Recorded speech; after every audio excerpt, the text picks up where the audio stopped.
All right, now most of you have a pencil, so I'm hoping that right now you can write down what you think the ultimate challenge is for transition in the next 20 years. Transition.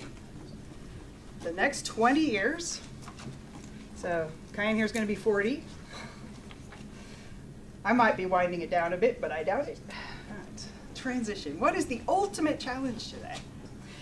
How many of you said something like this? How many of you said, we really need to figure out cycle engineering, because look at that cycle wave, boom, into a pole. Yeah, how many of you said traffic? Streets? No? Okay. Well, if we're going to go from 3% cycling to 50% cycling, which is basically the transition path for the next 20 years, it's going to be a big change. We're going to have to figure that one out. How many of you said this? How many of you said something like environment, agriculture? Okay, we got one on there. How many of you said 50% fewer cows? Because that's actually the nature of that challenge of managing the environment through a transition to clean water again. How many of you said something about population? All right, I got a couple of those. How many of you said managing that 2 billion person decline in population? Because that's pretty much the transition for the next couple of years is from the pattern of growth to the pattern of population slowdown and decline. How about energy? How many of you said something about oil? All right, we got a couple of those, yes. And how many of you said managing on 50% less fuel overall, and for things like personal transport, probably no oil for that? We got that? Because that's the transition over the next 20 years. All right, so let me tell you a story. Let's talk about this. Let's talk about a little story that I heard for the first time when I was an undergraduate at University of Colorado Boulder from Professor Albert Bartlett. It's a little practice in mathematics, right? That at 9 o'clock in the morning I put one bacteria in a jar full of food. Bacteria doubles every minute. I can tell you from experience that at noon the jar is full. So at what point is that jar half full? 10 o'clock. 10 o'clock? 11 o'clock? There we go, 1 minute before noon. And in 1983, when I first heard that lecture from Professor Bartlett, it got me too. And he says this is, you know, he's passed away now, but he says this is the challenge for us, the ultimate challenge, is to understand that very simple question, that for 3 hours, there was no problem. And then in the last minute, there was no hope. And yet with simple math, we can understand that. Right. So did anybody write down resources as the ultimate challenge? And in the context of resources, the next 20 years, the transition is the end of growth. That way of thinking has been patterned on us because of the 3 hours that we've had, not because of the reality of our situation. All right. Let me tell you another story about the great global experiment on what happens if you take a solid and you react it with a gas and then you release it into an atmosphere. And we have a model for how that might work, and then we have the data that we've taken, and that fits a very nice linear trend. And so therefore we can figure out that 100 gigatons of solid fossil carbon burned with oxygen from the atmosphere raises the parts per million in the atmosphere by 20 parts per million. And there's a lot of complexity in that because there's lots of things happening in that system. But that experiment pretty much speaks for itself. So I'm going to tell you about a system, and this system is very useful. I'm going to use a bridge. It's got a lot of complexity. It's got different parts. It's got different materials. It's got different loadings on different parts, and it's been put together different ways. It's got some safety features. It's got some lighting. It does all sorts of useful things that most of us take for granted most of the time. We just use it. Don't think about it too much. And what we know about it, looking at it, is that it has a safe load limit. It does indeed. And if we push it past that, we all know what a safe load limit means, don't we? It's like, don't do that, right? So for a lot of generations, really, for probably what looks like maybe 8 generations of my family, people didn't worry about it very much because we weren't even anywhere near that safe load limit. And then about the time that I was born in the 1960s, we had loaded it up a bit, up to 310 parts per million. And by the time I graduated from high school, we had loaded it up some more. And when I went into engineering as a freshman back in the 80s, I went into it for that reason, because it looked to me like it was time to do something about that. This is looking pretty dangerous, you know? The science is pretty clear that we're changing things, and that the rate at which we're doing it now is pretty impressive. So from then till now, we've been quite impressive. And yes, we've exceeded that safety limit. And yes, we have changed that system. And I can't tell you exactly what we've done to it. I can't tell you exactly whether it's a spiral fracture of a column, or whether it's an undermining of a foundation, or whether it's just now more susceptible than it used to be to things. I can't tell you exactly, and neither can anybody else, but I can tell you what you've done. And it's done now. And it's not a problem of the future anymore. It's done. So what's our next trick, really? You know, if we can't communicate through telling you what a safe limit is, then what should we do next? Well, how about we tell you about the load to failure? Would you get that? Well, really, we mean don't do this, okay? Really, don't do this. And at the rate we are doing it without even speeding up anymore, which seems to be what we quite like to do, we're actually going to do it before a child born now graduates from high school. Probably before I even get grandkids. We will have done what's rather an unthinkable thing to do. We will have broken that. And it won't work anymore for what we want to do with it. Right? And so at this point, with only a few years left, and roaring that last truck on, fossil carbon production moratorium is a rational response. That is what the transition is. It's leaving that stuff in the ground. We can always change our minds later and go get it out. Couldn't we? It's not an irreversible decision. Putting it in the air is irreversible. That one we can't do. And for our last trick, that's the amount of fossil carbon that we already have licenses to put in the air. Okay? So there's a little bit of a sort of unthinkability there, that you know, you think to yourself, well, that can't be, right? Somebody would do something. I just don't get that. And yet, that's just the numbers that are. That's without going up into the Arctic to get more. That's without fracking any more. That's the stuff we already know where it is, and we're already committed to getting it out. So that's an interesting thing. How many of you put down something like this for your ultimate challenge, right? How many of you put down climate change? Maybe the challenge of the transition over the next 20 years of getting back down to 1990 levels, like we said we would before. Didn't do it, but you know, now we'll do it. Did I put that down, climate change? No? Well, okay. I sort of thought somebody would. But what I'll tell you is that those 1990 levels get not only the last truck on the bridge, but a good chunk of the big one. All right? So not even that thing that we couldn't do before, not even that is going to do it. So let me tell you a little story.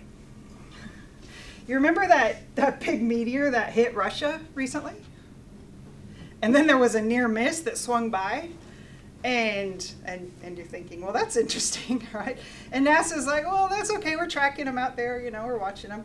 Well, a meeting of scientists from all the countries, and the astronomers are looking, and they're like, yeah, we saw that one too. Yeah, did you see that one? Yeah, we saw that one.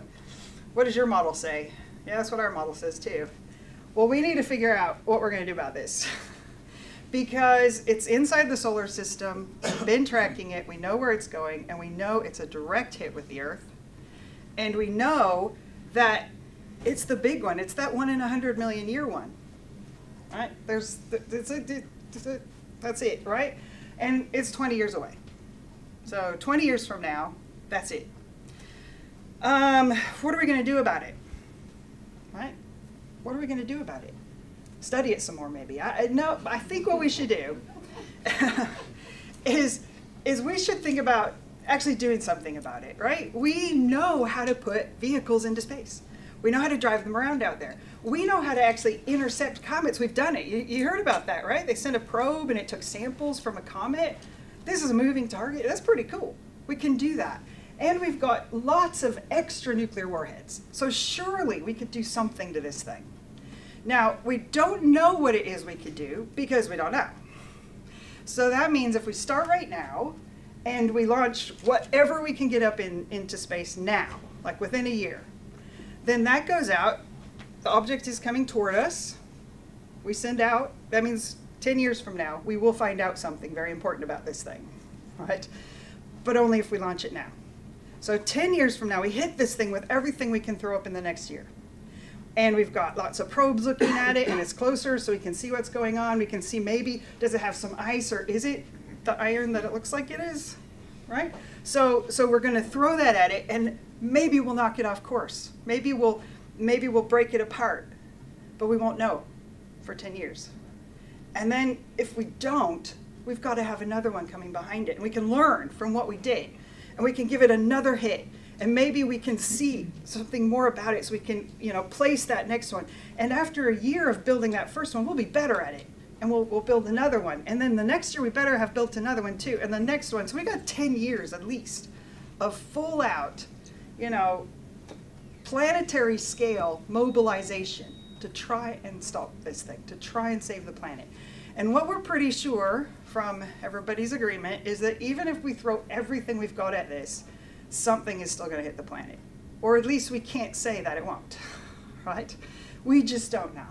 So in 20 years, something massive is going to happen. So it's not just the extraterrestrial problem we have to think about. It's here on this planet. We won't know where it's going to hit until right before it hits, a year or so. So whatever we do now, we have to be thinking about mobility, because somewhere on the planet, somebody's going to have to evacuate a very large region, and they're going to have somewhere to go. And if it's going to hit in the ocean, there's going to be tsunamis of a scale we can't understand, okay? And then what it does to the planet, if it hits in the Sahara and throws up a whole bunch of sand, we could have quite a few years of no harvests. If it hits in the ocean, other things could happen. It throws up a lot of moisture. So we know from paleontology that these things have happened in the past, and we know what they've done. So from now on, for 20 years, we've got to start planning for how we're going to survive that. Seeds, understand soils, get to planting the forest back so we have wood for fuel. There's a heck of a lot of work to do. And on top of that, in order to do this mobilization, if you look at it, the factories we've got to change over from cars, the massive project that we have, like getting a man on the moon, that was a huge allocation of resources. A lot of people thought maybe we shouldn't do that. But it's like that, but times 500, right? So essentially, we're going to have to crash our economy. We're going to have to cut back our oil use, our material use, no more iPods. Those engineers who are now making cool computers, they got to be working on this. We got to gather up all the talent we've got. We've got to put it all into this. So the consumer economy, the use of oil to drive around, Rarotonga vacations, it's over, right? For the next 10 years, it's this or nothing. Because plan B is we don't tell people. Politicians, they don't want to have to convince people of this. The really rich people, they're going to stay rich, and they're going to reason that with their resources, they could probably build themselves an enclave to survive the big hit. And they'll probably get started on that. So for the next 20 years, we just go ahead and have a good time, and it'll be over quick. Plan B. Which one? Which one should we do? And if we're going to do plan A, think about how hard that's going to be, right? Scientists, they don't know what they're talking about. I can't see it. Who can see it? It's just government people who can see it, right? And this dinosaur thing, the Earth is only 6,000 years old anyway, so that can't be right. And they're just trying to find an excuse to take away our guns. Okay? They want us to work together, be greenies or something. It's not going to be pretty, this changing of the world in order to save it. Is it going to work out? And what I'm telling you that I wrote down is that the ultimate challenge is facing what we fear most. This scenario of assured destruction, if we don't do everything we can right now, if we don't give up things, and is it giving up things? That's the question, because the more we talk about it, the more we understand that, well, you know, putting all of our thoughts into how to do this thing, that actually is a lot of jobs. And putting our efforts into how to reorganize ourselves so that we're much more resilient, that's actually a lot of good work. So is it the end of the world to save the world? Is it really? And that's the ultimate question. Are we willing to do it? It's a hard question. And I'm answering it in a sort of interesting way, that when you have a very large challenge, like aerospace, like electronics, like medical imaging, usually there's a type of engineering that sort of emerges to be able to do that. And transition engineering, looking forward, looking at the long term, and understanding what the end goal is, understanding what the mission is, what we have to do, understanding that so many people that share our community actually think we're going somewhere else. They think it's actually possible when it's not. So we have some communication issues, and we have to actually demonstrate the value of saving ourselves. You know, most engineers, you don't have to do that. You go, look, cool widget. You're done, right? You just got to sell it. This one, we've got to sell some more complicated things than that. But the process of doing it is actually doable. And I'm going to show you pretty quickly, without a whole lot of discussion, some of the projects that I work on. If this is going to happen at all, if we are going to have a transition, that 20 years from now we haven't left it too late, that we did what we had to do right now and it worked out okay, the oil companies have to transition first. Who has that last truck? Who's going to do what with it? That's them. How can they make more money saving the planet than cooking it? Question of the day. Is it possible that by shutting down their deep sea drilling operations, they would save a lot of money and still make the same money? Actually, yeah, that's true. Is it possible that by lowering their production, the price of oil would go up and they'd actually make more money? Oh yeah, that's kind of true. All right, transition the oil companies. How about transitioning cities? Working on a big project in Christchurch right now. And it's not so much about vision or anything like that. It's about engineering. What do you change in a city right now to get the fabric of a city that was wiped out by the monoculture of personal vehicle design? How do you transform a city back into a human place, a productive place, an action place, a vibrant place? How do you do that and make money at it, right?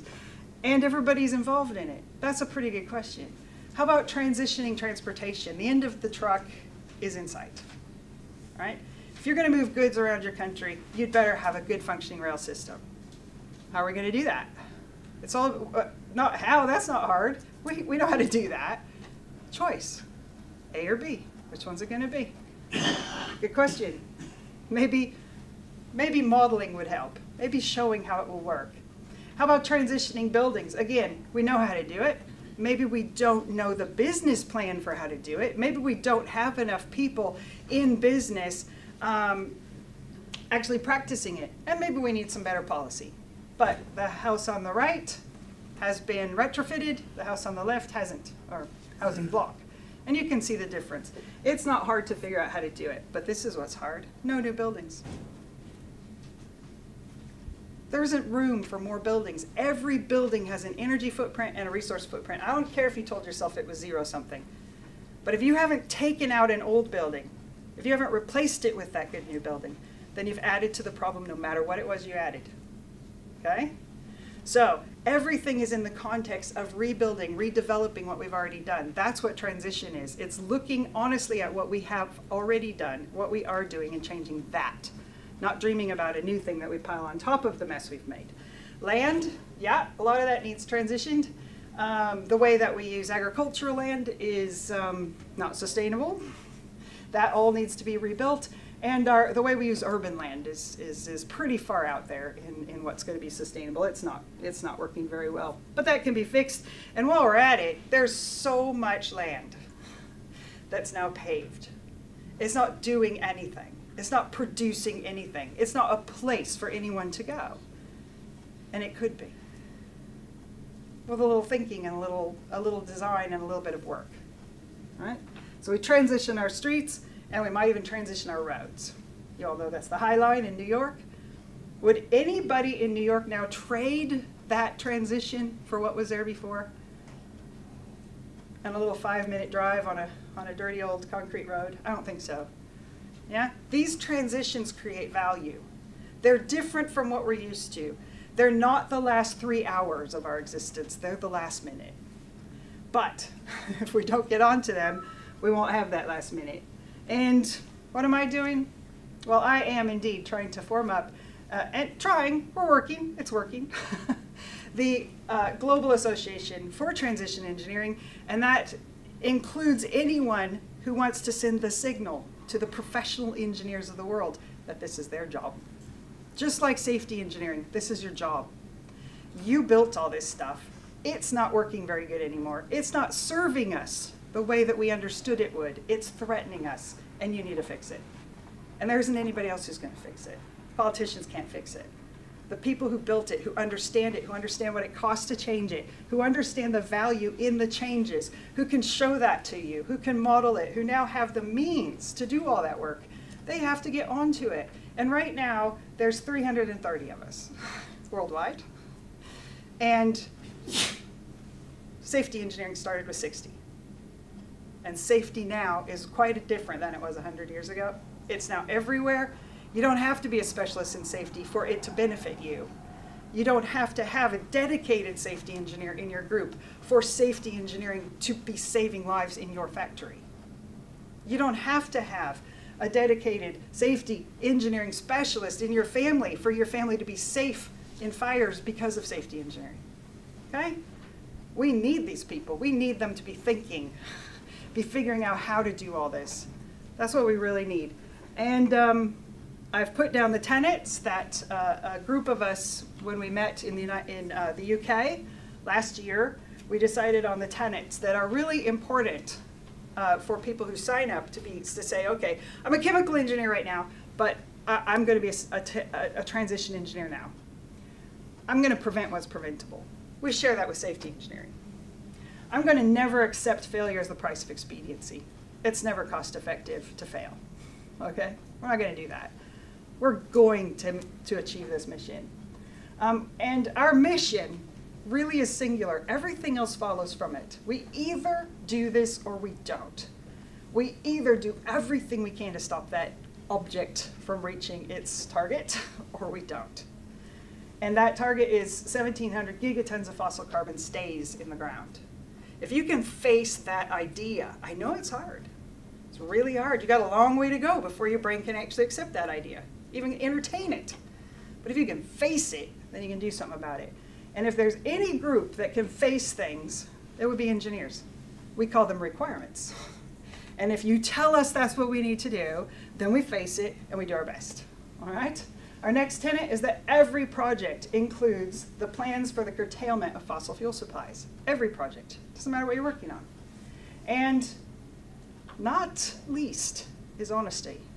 To be honest with customers, with bosses, with policymakers, with the public, about what green technologies really are capable of doing. We have not been doing that for the last 30 years. We've been letting you think that you will be driving electric cars, that you will have hydrogen, that nuclear fusion is anything but a science experiment. We've been letting you think those things, and that's not honest. What we have to do is leave the fossil carbon in the ground, that's all. The rest of it, whatever makes sense, will germinate and will grow. But we've been distracting everyone from what the real problem is for quite a while. And maybe intentionally by some people, maybe because, again, I spent quite a few years on hydrogen fuel cells. You put something that's hard to do in front of me and I'll get distracted. It's like a cat wiggle a string in front of them. Oh yeah, you know, we're like that. We'll work on something really hard, especially if we think it might be a good thing. But now we know what we have to do. We know a hard thing we have to work on that we absolutely have to do and that nobody else can do. So that's what I have to say to you today.